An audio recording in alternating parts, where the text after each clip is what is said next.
Judge a man by his questions rather than his answers. Voltaire. The point completely. Not important to get children to read. Children who want to read are going to read. Kids who want to learn to read are going to learn to read. Much more important to teach children to question what they read. Children should be taught to question everything. To question everything they read, everything they hear. Children should be taught to question authority. Parents never teach their children to question authority because parents are authority figures themselves and they don't want to undermine their own bullshit inside the household. Kids have to be warned that there's bullshit coming down the road.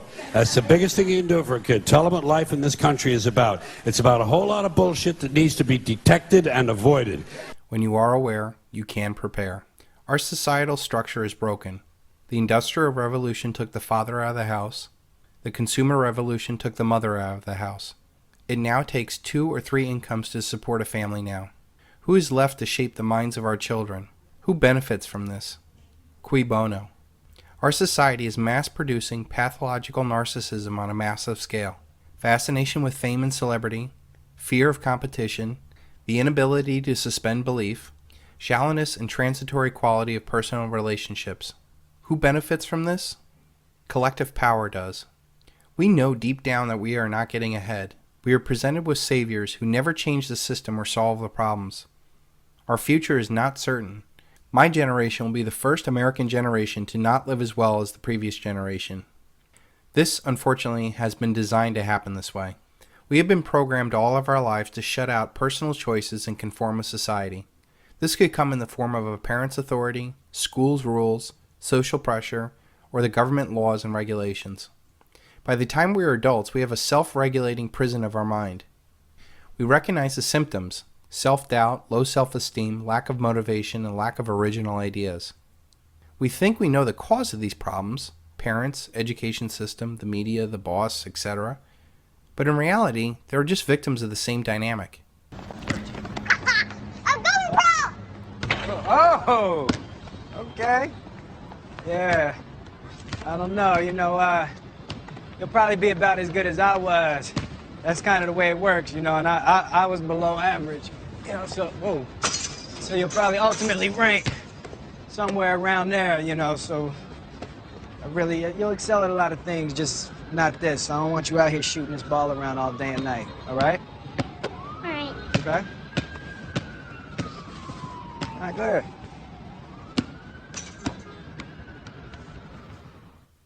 Society wants weak, dependent people because it gives power to those who run this world.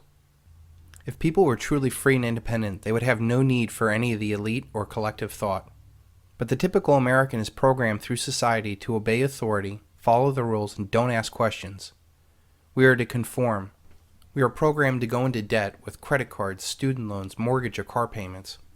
The lower class is programmed to either depend on the government or work for the government. They eat fast foods to make them obese and diabetic. They see the military as a way out. Girls are programmed to get pregnant early. Politics is seen as a waste of time, and their lives are filled with distractions. The middle class is programmed to prepare for corporate jobs, to get into debt to have that American dream. Programmed to see objects as status and debt as a means to get that status. They excel at regurgitating information for academic achievement and talking points for financial or political intelligence. Corporate life breaks up the local support systems people have, driving a wedge between them and their roots. The system is perfectly designed for us to be just smart enough to run the machines and do the paperwork, but not smart enough to ask if this is really the best system for us. Look around. I see a lot of new faces. Shut up! Which means a lot of you have been breaking the first 2 rules of Fight Club. Man, I see in Fight Club the strongest and smartest men who've ever lived. I see all this potential, and I see it squandered. God damn it, an entire generation pumping gas, waiting tables, slaves with white collars. Advertising has us chasing cars and clothes, working jobs we hate so we can buy shit we don't need. We're the middle children of history, man. No purpose or place. We have no great war. No Great Depression. Our Great War is a spiritual war. Our Great Depression is our lives. We've all been raised on television to believe that one day we'd all be millionaires and movie gods and rock stars. But we won't. We're slowly learning that fact. And we're very, very pissed off. Education is very dangerous. Every educated person is a future enemy. Hermann Göring. Making sure that you become free and independent does not serve the elites or anybody else's interest, so don't expect it.